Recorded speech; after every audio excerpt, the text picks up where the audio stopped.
I'm Rebecca Mitchell, 32, and I've successfully avoided cooking most of my adult life. Microwaves and takeout apps are my culinary weapons of choice. So when my husband James, who comes from a dynasty of passionate home cooks, announced his family was visiting for a week and suggested I impress them with my non-existent kitchen skills, I nearly choked on my delivery pizza. His mother is practically Julia Child reincarnated, his father fancies himself a food critic, and his sister graduated from culinary school. What could possibly go wrong? Before I dive into how my kitchen disaster turned into the most unexpected victory of my marriage, drop a comment about where you're watching from and hit subscribe if you've ever felt the pressure to impress your in-laws. Growing up, my family treated cooking as a necessary inconvenience. My mom worked 60-hour weeks as a hospital administrator, and Dad wasn't much better with his accounting firm deadlines. Our kitchen cabinets housed more takeout menus than actual cookware. Chinese food containers and pizza boxes were our version of family heirlooms. Mom always said, "Why waste time cooking when someone else can do it better and faster?" This philosophy stuck with me well into adulthood. When I landed my marketing job at a tech startup in Boston, my eating habits only reinforced my detachment from cooking. Breakfast was coffee and a protein bar at my desk. Lunch meant whatever the office catering brought in that day. Dinner? Either something microwaved or ordered through an app. Food was fuel, not passion, something to keep me going between client meetings and campaign deadlines. Then I met James Mitchell at a friend's housewarming party 4 years ago. He was the guy who brought homemade bruschetta instead of the standard wine bottle. I remember watching him arrange those perfect little toast points, his fingers moving with the precision of a surgeon as he scattered fresh basil on top. When I complimented his contribution, his face lit up with such genuine enthusiasm that I found myself wanting to know more about this man who cared so deeply about tomatoes on toast. Our first date wasn't dinner at a restaurant like I expected. Instead, James invited me to his apartment where he prepared a 3-course meal from scratch. I watched in amazement as he moved confidently around his kitchen, explaining each step as if conducting a private cooking show. The secret is to sear the scallops at high heat, just for a minute on each side, he explained, the sizzle of the pan punctuating his words. They should be caramelized outside but still translucent in the center. James came by his culinary obsession honestly. His mother, Evelyn, had been cooking elaborate meals since she was tall enough to reach the stove. Every Sunday of James's childhood featured a mandatory family dinner that required 3 days of preparation. His father, Richard, had cultivated such a refined palate that local restaurants supposedly feared his visits. And his younger sister, Catherine, had turned the family passion into a profession by graduating from the Culinary Institute of America and working in Michelin-starred restaurants before opening her own catering business. Sunday dinners were sacred, James told me once while demonstrating how to properly knead dough. Mom would roast a whole duck or make beef Wellington from scratch. Dad would pair each course with the perfect wine. We wouldn't just eat, we'd discuss the balance of flavors, the texture of the sauce, the presentation on the plate. It was like a master class every week. The more James shared these stories, the more inadequate I felt. How could I, who considered successfully making instant ramen a culinary achievement, possibly fit into this family of food aficionados?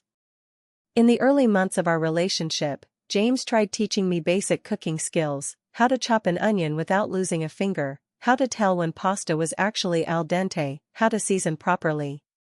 Most lessons ended with me frustrated, him disappointed, and us ordering takeout anyway. Eventually, we reached a comfortable compromise. James did most of the cooking, and I handled cleanup and other household tasks. When we got married 2 years ago, his family gifted us an elaborate set of copper cookware that cost more than my first car. It sat gleaming on our pot rack, mocking my culinary inadequacy every day. I'd met James's family a handful of times before our wedding, but our interactions had always been carefully managed. James would suggest restaurants for family gatherings, sparing me the comparison to their home cooking. During our wedding weekend, the rehearsal dinner was catered, and we honeymooned abroad. I'd successfully avoided showing my in-laws just how hopeless I was in the kitchen. Then came the phone call that sent me into a panic spiral. James's parents were planning to visit for a week, staying in our home. The safety net of restaurants and catering wouldn't work for 7 straight days. They're excited to spend quality time with us, James announced one evening, his voice bright with anticipation. Dad's been reading about that new Italian market downtown, and Mom can't wait to see our kitchen renovation. I felt my stomach tighten. That sounds great, I managed, already calculating how many different excuses I could invent to avoid cooking. I was thinking, James continued, oblivious to my internal crisis, this would be the perfect opportunity for you to cook for them. Mom especially would appreciate it. I stared at him, wondering if he'd suffered some kind of head trauma. James, your mother once made croissants from scratch just because she was bored on a Tuesday. Your father can identify 32 distinct flavor notes in a wine. What exactly do you think I'm going to cook that would impress them? You don't need to impress them, he insisted, though his expression said otherwise. Just something simple but homemade. Maybe that chicken dish we made together last month? You mean the one where I was in charge of setting the table while you did all the actual cooking? I reminded him. What followed was our first serious argument in months. James insisted I was overreacting. I accused him of setting me up for humiliation. He suggested I was using my upbringing as an excuse not to try. I pointed out that his family turned every meal into a competition. Back and forth we went, voices rising, until James finally threw up his hands. Fine. Don't cook. We'll order takeout for a week and prove to my parents that I married someone who can't be bothered to learn basic life skills. His words stung more than I wanted to admit. Was that how he saw me? As lacking basic life skills because I couldn't truss a chicken or make bechamel sauce? Later that night, after we'd both cooled down, James approached me with a compromise. What if I help you prepare? We could choose some simple recipes, practice them beforehand, and cook together when they visit. No pressure for perfection. Despite my reservations, I agreed. His relief was palpable, and I wanted to believe it could work. After all, how hard could it be to prepare a few decent meals with my husband's help? As it turned out, incredibly hard. The planning phase began innocently enough. James pulled out his mother's leather-bound family cookbook, a tome thick enough to stop bullets. The pages were yellowed with age and splattered with the ghosts of sauces past. Each recipe included Evelyn's handwritten notes in elegant cursive, add extra time when serving in winter or let rest 10 minutes longer than stated. These are foolproof, James assured me, pointing to recipes he'd flagged with colorful sticky notes. Mom's beef Wellington is legendary, and her raspberry soufflé is actually simpler than it looks. Looking over his selections, my anxiety ratcheted up several notches. Nothing about puff pastry or temperature-sensitive egg concoction screamed simple to me. But James was so enthusiastic, his eyes bright with anticipation, that I couldn't bring myself to object. Our first shopping trip should have been a warning sign. What I thought would be a quick stop at our local supermarket turned into a 5-hour odyssey across 3 counties. We need to get the shallots from that farm stand in Cambridge, James insisted. And Dad will notice if we use regular butter instead of the European-style cultured butter from that specialty shop in Somerville. By the time we returned home, our kitchen counters were covered with exotic ingredients that cost more than my monthly coffee budget: saffron threads, imported black truffles, aged balsamic vinegar that came in a bottle resembling a perfume flask. I felt like I'd signed up for a cooking competition rather than a family visit. Our first practice attempt, the supposedly foolproof beef Wellington, was a spectacular failure. Despite James's careful guidance, I managed to burn the outside while leaving the beef dangerously raw in the center. It's just a matter of timing, James said, his cheerful tone sounding increasingly forced. Let's try again tomorrow. The second attempt, Evelyn's famous raspberry soufflé, collapsed dramatically the moment I removed it from the oven, deflating like my confidence. James poked at the sad puddle of egg and fruit with a spoon. Maybe we opened the oven door too quickly, he suggested, though we both knew the problem was my heavy-handed folding technique that had crushed all the air bubbles. By our third attempt, a supposedly simple wild mushroom risotto, the tension between us was thick enough to cut with one of the expensive Japanese knives James had insisted we needed. I stirred the rice absently while checking my email on my phone, resulting in a gluey mess so oversalted it was inedible. James didn't even try to hide his frustration anymore. "Rebecca, you have to pay attention. Risotto needs constant care. What it needs is for someone who actually knows what they're doing to make it," I snapped back, throwing the wooden spoon into the sink with more force than necessary. "I told you this wouldn't work.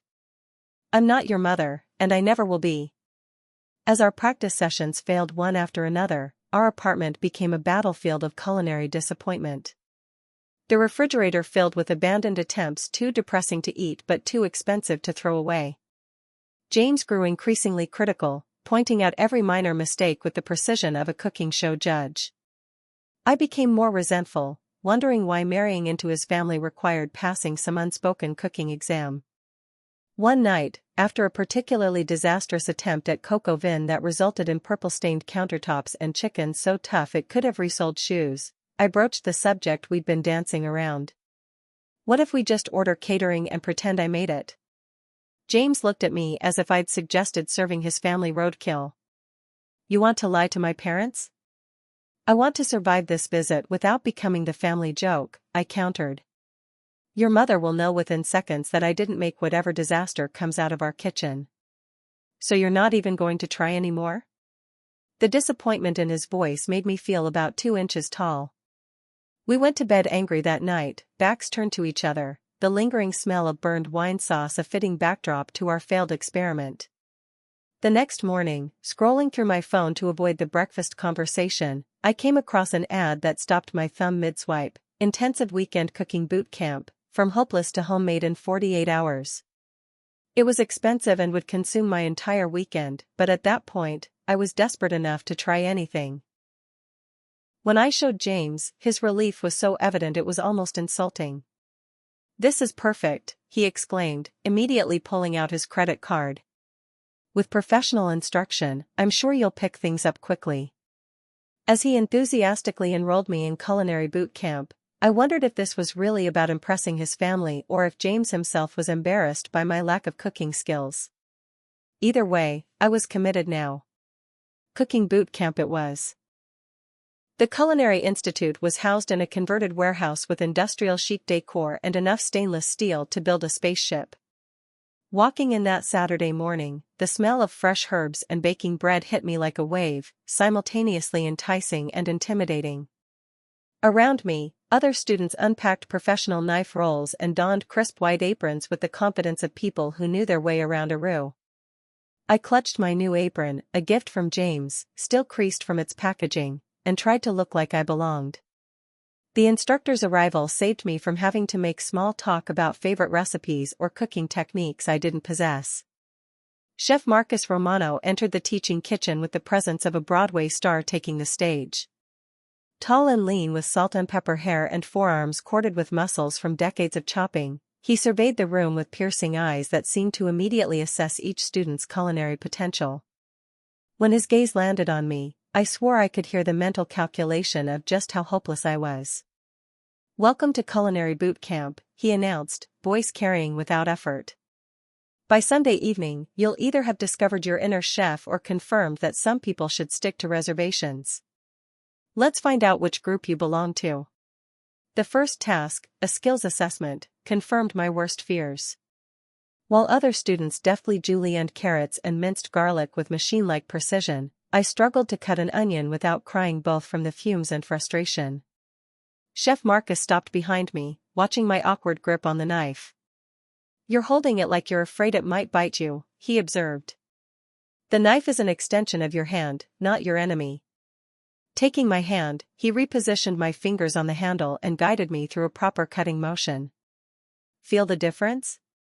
Control comes from proper technique, not force." To my surprise, the onion pieces actually looked somewhat uniform after his intervention.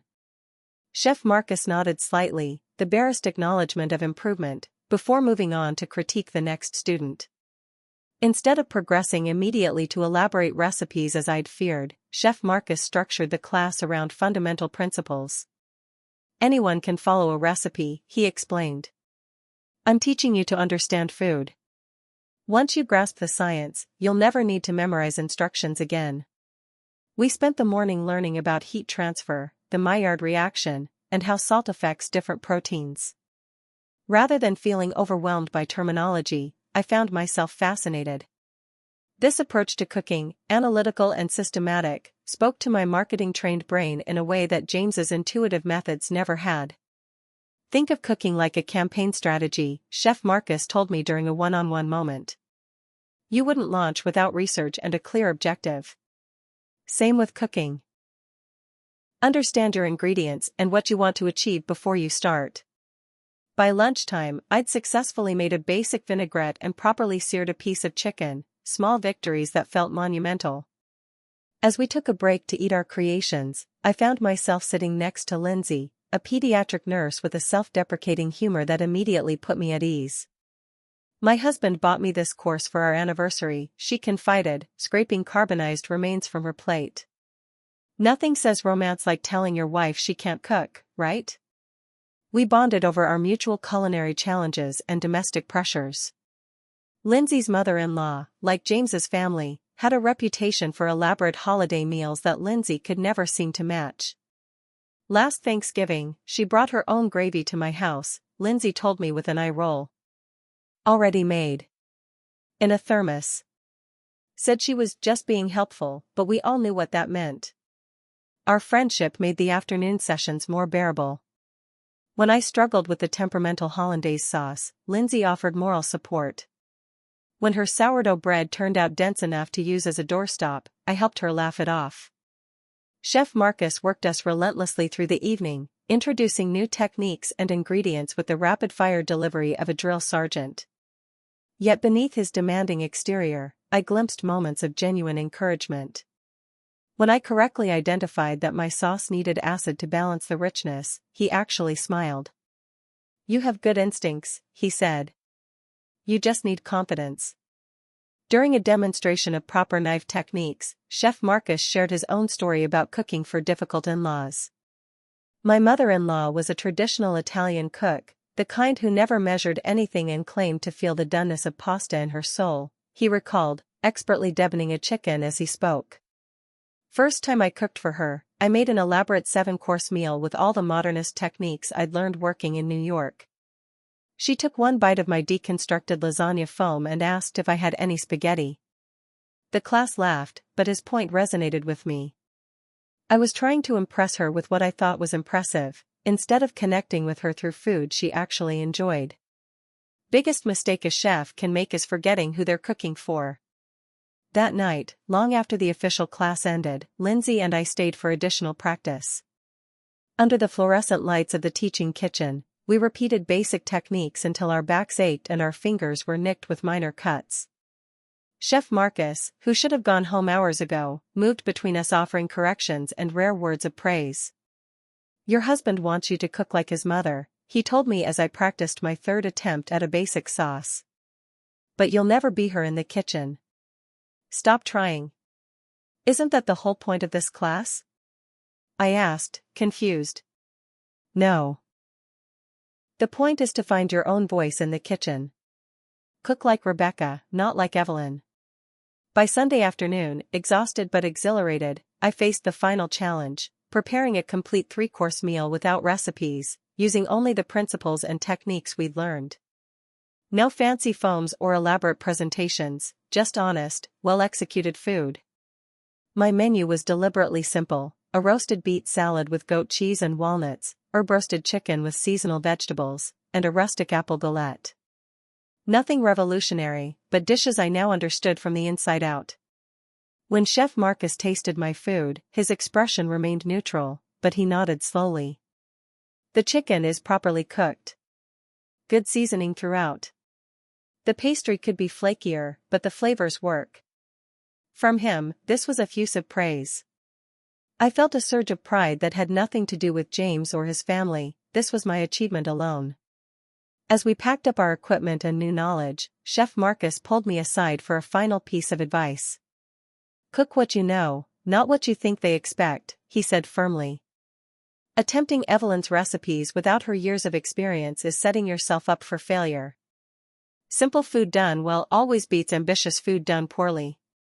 I left the institute with new skills, a budding friendship with Lindsay, and conflicted feelings about the upcoming visit. I had improved, certainly, but was it enough to meet the Mitchell family standards? And more importantly, was I still trying to pass a test I never signed up for? The day of the in-laws' arrival, I scrubbed our apartment to a surgical level of cleanliness. James fussed over guest room arrangements, fluffing pillows and adjusting towels with the precision of a five-star hotel manager. We were both tightly wound, though for different reasons, James eager to impress his family with our domestic bliss, me dreading the inevitable kitchen judgment. The doorbell rang at precisely 4 p.m. Evelyn Mitchell entered first, a whirlwind of expensive perfume and air kisses. At 65, she remained elegantly slim, her silver-streaked hair styled in a perfect bob that probably cost more than my monthly rent. Behind her came Richard, tall and distinguished with a handlebar mustache that somehow looked distinguished rather than hipster on his 68-year-old face. Last was Catherine, James's younger sister, who managed to make even travel clothes look like a fashion statement. "Darlings!" Evelyn exclaimed, presenting us with a bottle of wine that James immediately recognized as something special, based on his appreciative whistle. "Chateau Margaux 2010, Richard explained with barely concealed pride. "Been saving it for a special occasion." Catherine handed me a gold-embossed box of chocolates. "Handmade by this amazing chocolatier I discovered in Brussels. You simply must try the lavender caramel." Within minutes of their arrival, the gift-giving established the hierarchy. They were the bearers of sophisticated taste, and we were the grateful recipients of their worldliness. I plastered on a smile so rigid my cheeks began to ache. After the initial flurry of hugs and luggage distribution, Evelyn naturally gravitated to our kitchen. I watched nervously as she ran a manicured finger along the countertop and peered into our refrigerator with the subtle scrutiny of a health inspector. "You've organized the spices alphabetically," she observed, examining our rack. "How efficient." The pause before efficient carried volumes of unspoken criticism. "Rebecca likes things organized," James explained quickly, as though apologizing for some quirk of mine. "I've always grouped mine by cuisine," Evelyn responded. "Makes more sense when you're cooking Italian one day, Thai the next. But everyone has their system." Richard settled himself at our kitchen island, already launching into a story about a Michelin-starred restaurant they'd visited in Barcelona. The chef did this remarkable thing with sea urchin. Transformed it completely while maintaining its essence. That's the mark of a true culinary artist, respecting ingredients while elevating them. James nodded enthusiastically, hanging on every word of his father's gastronomic adventure. Meanwhile, Catherine opened our utensil drawer and made a small noise of surprise. "You're still using these knives? James, didn't you tell me you were investing in a proper Japanese set?" She lifted one of our everyday knives with 2 fingers, as if it might contaminate her. "We're saving up," James replied, a flush creeping up his neck. "You know how it is with the housing market these days." I bit my tongue, resisting the urge to point out that not everyone considered kitchen knives an investment priority. Instead, I suggested we all move to the living room for drinks before dinner. James had made reservations at an upscale bistro for their first night, a strategic buffer before I had to cook. At the restaurant, Evelyn's critical nature emerged in full force.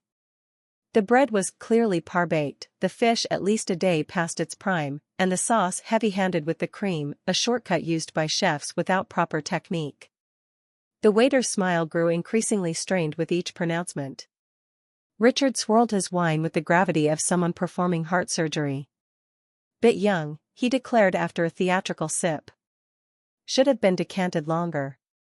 But the nose has promise."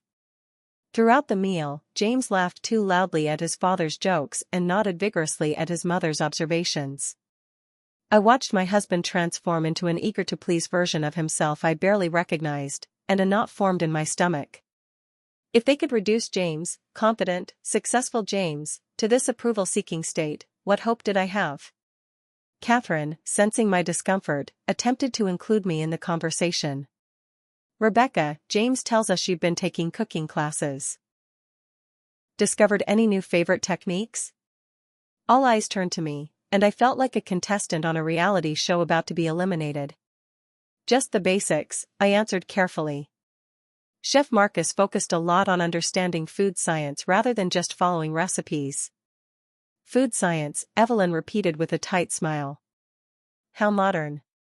In my day, we learned by doing. Mother passed down to daughter. No science required. Different approaches work for different people, Richard said diplomatically, though his tone suggested which approach he considered superior. By the time we returned home, my anxiety had crystallized into dread about the coming days. While everyone prepared for bed, I snuck down to the kitchen, opening cookbooks and mentally cycling through possible menus. Nothing seemed right, either too ambitious given my skill level or too simple to impress. Around midnight, surrounded by sticky notes and ingredient lists, I felt the panic attack building. My chest tightened as competing thoughts raced through my mind. I couldn't cook like Evelyn, James would be disappointed, his family would judge me, I was an imposter in their food-obsessed world. Tears blurred the recipe I was attempting to decipher when James found me sitting on the kitchen floor, back against the refrigerator. Beck? What are you doing up? He knelt beside me, alarm crossing his face when he noticed my tears. Hey, what's wrong? I can't do this, I whispered, gesturing at the cookbook open to Evelyn's legendary beef bourguignon recipe. I took the class. I tried. But I'm never going to cook like your mom, and everyone's going to know it. James put his arm around me, pulling me against his chest. You don't have to cook exactly like Mom. Just do your best, and they'll appreciate the effort. But even as he offered comfort, I could hear the underlying message: try to measure up, even if you can't quite get there. He was still pushing for the elaborate meal plan we'd discussed, suggesting I attempt his mother's signature dishes despite my obvious distress. You're not hearing me, I said, pulling away slightly. This isn't just about skill. It's about feeling like I have to pass some test to be accepted by your family. Why is cooking the measure of my worth to them? It's not about worth, James protested, though his eyes slid away from mine. Food is just important in our family. It's how we connect.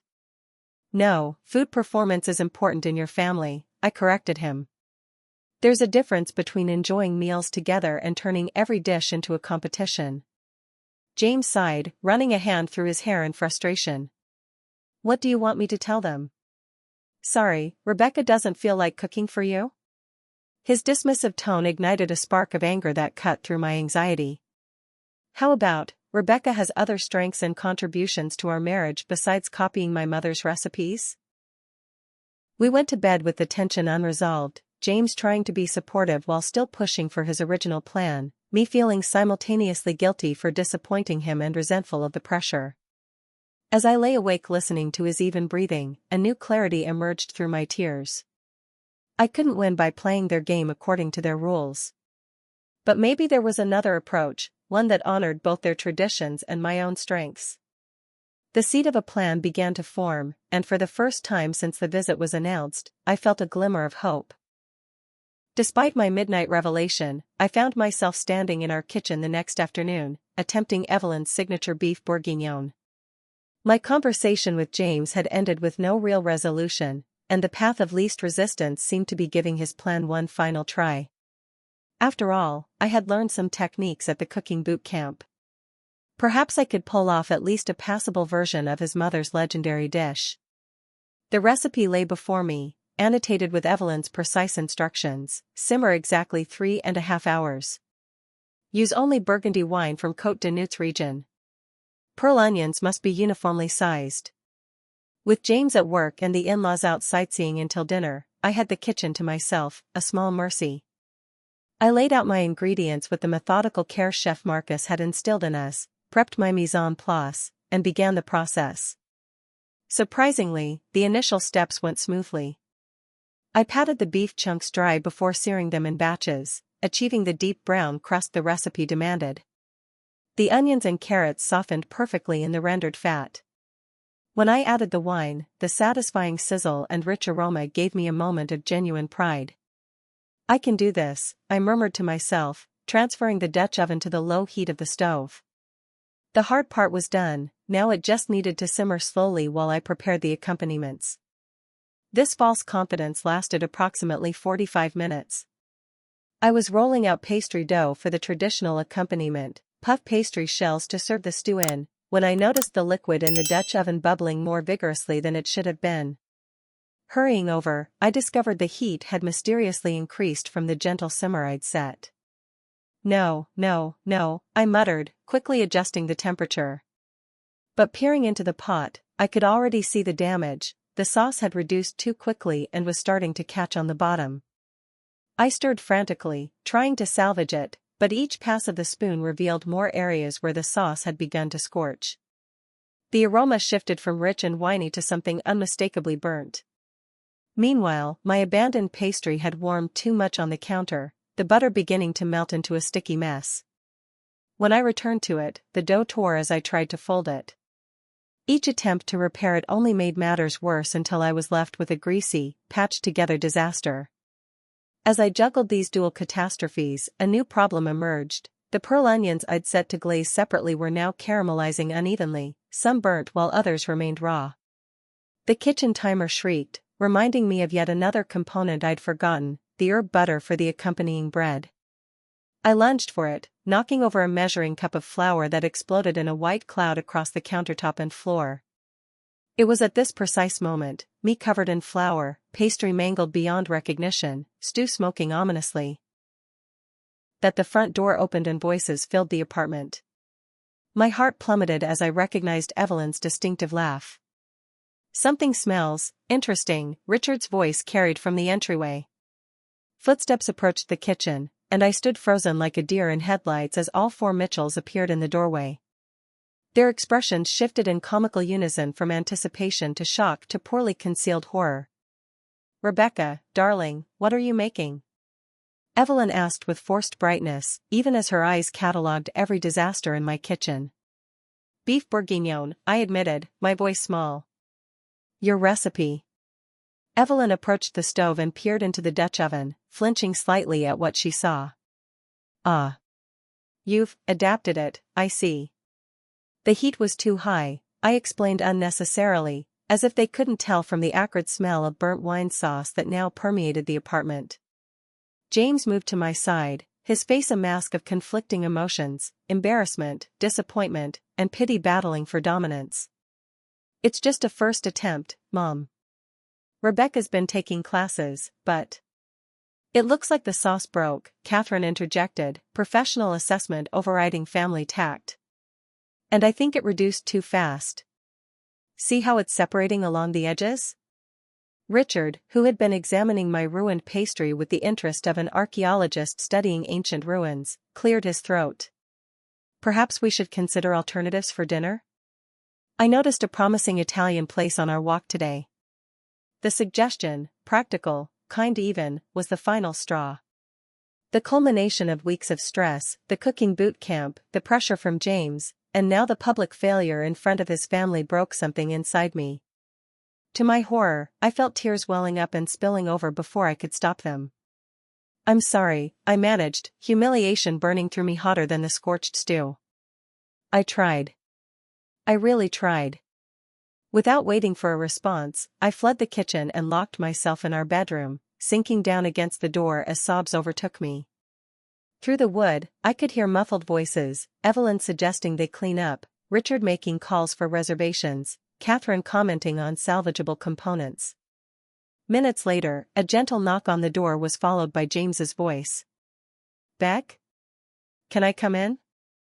I moved away from the door, allowing him to enter but unable to meet his eyes as he sat beside me on the bed. "It's not as bad as you think," he began, the platitude so obviously false that it only made me cry harder. "It's exactly as bad as I think," I countered between sobs. "Your family thinks I'm incompetent, you're embarrassed, and I've been killing myself trying to be someone I'm not." James put his arm around me, but I could feel the tension in his body. "Everyone has kitchen disasters. Even Mom." "Stop. Just stop. I pulled away from him. This isn't about one ruined meal. It's about you expecting me to perform like your mother when that's never been who I am. Why isn't it enough that I tried? Why does everything with your family have to be about perfect execution instead of the thought behind it? James was quiet for a long moment. I didn't realize how much pressure I was putting on you, he finally said, though his tone suggested he still didn't fully understand my distress. We can order takeout for the rest of the week. Or I can cook. His solution missed the point entirely, and in that moment of clarity through my tears, I knew what I needed to do. Not just for dinner, but for the entire relationship with his family, and with James himself. No, I said firmly, wiping my eyes. No more pretending. No more trying to be Evelyn Jr. It's time for Plan B. Plan B? James asked, confusion evident. Give me 15 minutes to wash my face and pull myself together, I told him. Then ask everyone to meet in the dining room. I have something to say. As James left, looking both curious and concerned, I stood before the mirror and took a deep breath. The tear-streaked, flour-dusted woman looking back at me wasn't a failure, she was just playing the wrong game. It was time to change the rules. 15 minutes later, I entered our dining room where the Mitchell family had assembled with the wary expressions of people expecting bad news. James sat rigidly in his chair, clearly anticipating another emotional scene. Evelyn and Richard exchanged glances loaded with unspoken communication, while Catherine studied her manicure with sudden fascination. I remained standing, drawing strength from the certainty that had crystallized during my moment alone. First, I want to apologize for running out earlier. That wasn't very mature of me. Cooking can be emotional, Evelyn offered with practiced diplomacy. I've shed my share of tears over fallen soufflés. It wasn't really about the food, I continued, meeting her gaze directly.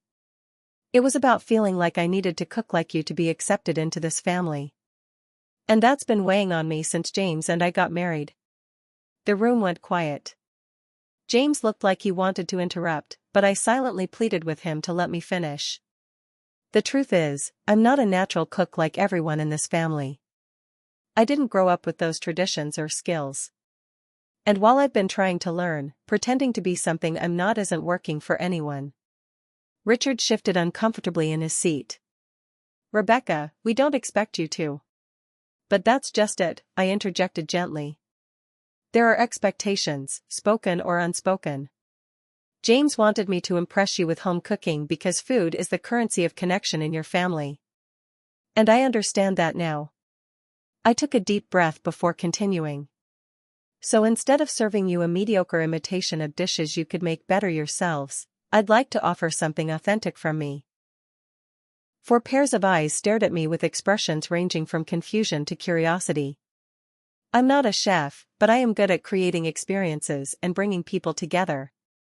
It's what I do professionally in marketing, and it's what I'd like to do for us this week. I paused, gathering courage for my proposal. Instead of me struggling through more cooking disasters, what if we turned this visit into a family cooking competition? A competition? Catherine repeated, the first hint of interest animating her features. I nodded, warming to my idea as I explained. Each of you has culinary knowledge that I'd love to learn. Instead of me trying to impress you, what if each of you taught something you excel at? We could document the process, create a family cookbook together, and actually connect over food instead of stressing about it. The silence that followed felt eternal. James looked utterly bewildered, clearly trying to process this unexpected turn. Richard stroked his mustache thoughtfully, while Catherine's expression had shifted from boredom to calculation, likely assessing how she might showcase her professional skills. It was Evelyn who surprised me. A slow smile spread across her face, transforming her features from polite restraint to genuine warmth. What a clever idea, she said, nodding appreciatively. Much more interesting than watching us all pick at another restaurant meal while making small talk. Relief flooded through me. Really? You like the idea? I love it, Evelyn confirmed. What roles did you have in mind for each of us? Gaining confidence, I outlined my vision. Evelyn, you're legendary for your pastry. I thought you might teach us your techniques. Richard, your knowledge of wine pairing is something I've always admired from afar. Perhaps you could guide us through selecting the right wines for our meals? Richard straightened slightly, clearly pleased by the acknowledgement of his expertise. I did bring several bottles that would make excellent teaching examples. Catherine, I continued, turning to my sister-in-law, James has mentioned how organized and efficient your professional kitchen is. I'd love to learn your systems. Maybe you could help us set up our kitchen more effectively? Catherine's eyes lit up at the prospect of reorganizing our chaotic space. Your knife storage is actually dangerous, she said, but with enthusiasm rather than criticism. I have so many ideas for improvement. And James, I concluded, meeting my husband's still surprised gaze, your pasta making is something I've always admired. Maybe you could demonstrate your technique for everyone? Slowly, the confusion on James's face gave way to understanding and then, finally, pride. You're brilliant, he said softly. This is perfect. We spent the next hour planning our culinary collaboration. Evelyn suggested a schedule that would allow each person their moment to shine. Richard immediately began selecting wines from their travel collection that would complement our lessons. Catherine was already sketching a more efficient layout for our kitchen on a napkin. The energy in the room had transformed completely, from tension and judgment to genuine excitement. As we moved to the kitchen to assess our supplies, I noticed Evelyn hang back slightly, waiting until the others were engaged in conversation before approaching me. That was very clever, she said quietly. And very brave. I just wanted to find a way for us to connect without me pretending to be someone I'm not, I admitted. Evelyn nodded thoughtfully. You know, when I first married Richard, his mother was a renowned hostess in their social circle. I was terrified of her dinner parties, all those rules about which fork to use and how to serve tea properly. What did you do? I asked, surprised by this glimpse of vulnerability from my formidable mother-in-law. I avoided hosting for the first year of our marriage, she confessed. Then one day, I realized I was denying Richard's family the chance to know the real me. So I invited them to a picnic instead of a formal dinner. We sat on blankets by the lake, ate with our fingers, and had the best conversation of our relationship. She patted my arm gently. Sometimes the bravest thing is to be authentically yourself. I should have told you that story years ago. With those words, something fundamental shifted between us. As we joined the others in the kitchen, I no longer felt like an outsider trying to gain admission to their exclusive culinary club. Instead, I was Rebecca, bringing my own strengths to complement theirs. The transformation of our kitchen into a collaborative space happened organically. I took charge of the logistics, applying my project management skills to ensure each family member had the supplies and time they needed. James handled the grocery run with his father, returning with bags of premium ingredients and animated discussions about flavor profiles.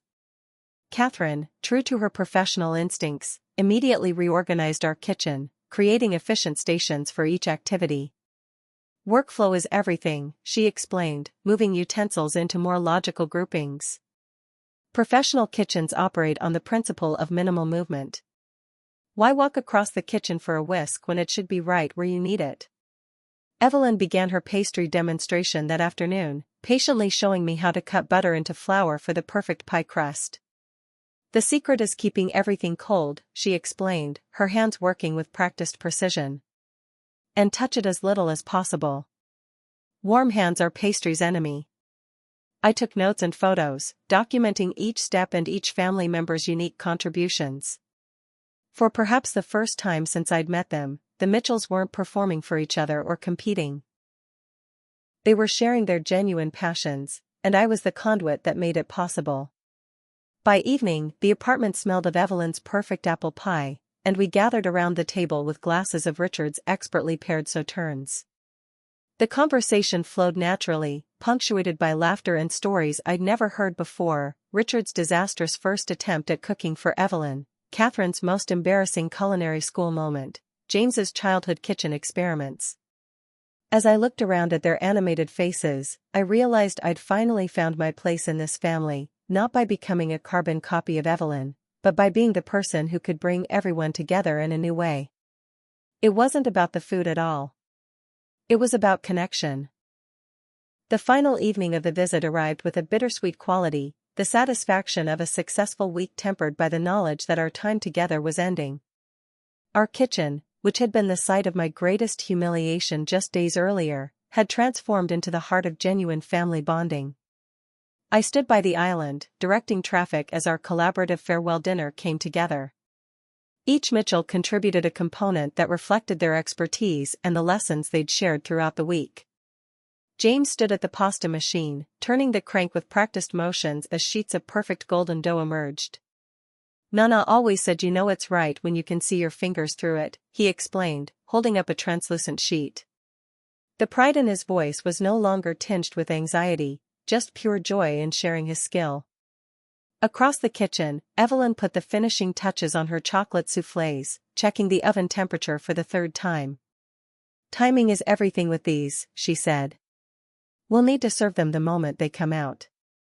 Richard arranged his wine selections, having spent the morning researching local vineyards to add regional options to his European favorites.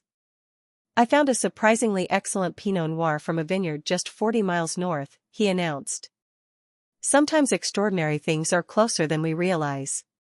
Catherine had taken charge of the vegetable course, her knife work transforming ordinary produce into an artistic arrangement. Under her guidance, our kitchen had been reorganized into a model of efficiency that I knew would continue to serve us long after their departure. My role wasn't cooking the most elaborate dish, it was orchestrating the experience, ensuring everyone had their moment to shine while documenting each step for the family cookbook we'd created together. I moved between stations, taking photos, noting techniques, and managing timing to ensure everything came together perfectly. As we gathered around the table, laden with imperfect but lovingly prepared dishes, the conversation flowed more naturally than at any restaurant meal we'd shared. James reached for my hand under the table, giving it a squeeze of appreciation.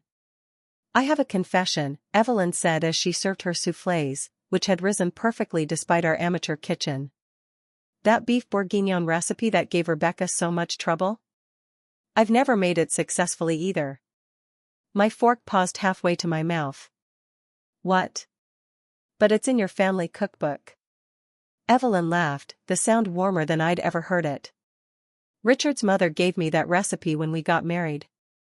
I tried it 3 times, failed spectacularly each time, and finally hired a caterer when she came to visit.